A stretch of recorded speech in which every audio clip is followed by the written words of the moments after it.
ስለመጣችሁ ደስ ብሎኛል። በተለይ ከታዳሚው መሃል በርካታ ሴቶችን በማየቴ በጣም ደስ ብሎኛል።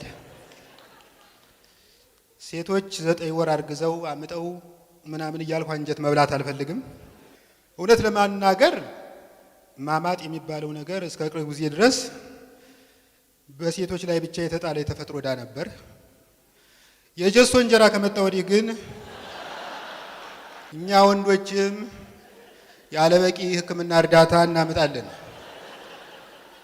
እኔ በበላሁት እንጀራ ውስጥ ጀሶ በተባባሪነት መሳተፉን የማረጋግጠው በሁለት መንገድ ነው።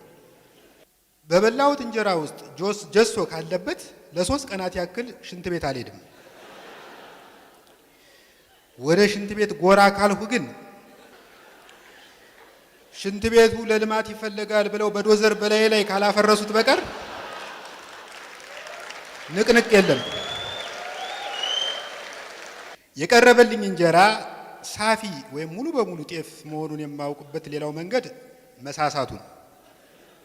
እንዲያውም አንዳንዱ እንጀራ በጣም ከመሳሳቱ የተነሳ እስካን አድርገህ በኢሜል ልትልከው ትችላለህ። የምኖረው 22 ማዞሪያ በቅርቡ በተከፈተው ቀጀላ ጥህሎ ቤት ወረድ ብሎ ነው።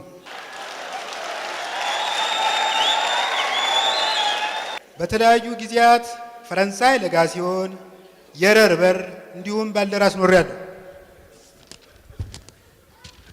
እንዲያውም አንድ ጓደኛዬ ሲተርበኝ አንተ እኮ እንደ ሉሲ አጽም አርፋ አትቀመጥም ይለኛል።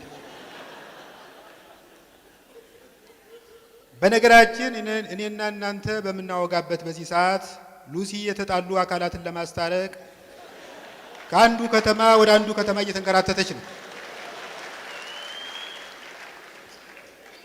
አንዳንዴ ዶክተር አብይ ስንት ትልልቅ ሽማግሌዎች ባሉበት ሀገር እንዴት የሚሊዮን ዓመት ቅሬታ አካል በአስታራቂነት መለመለ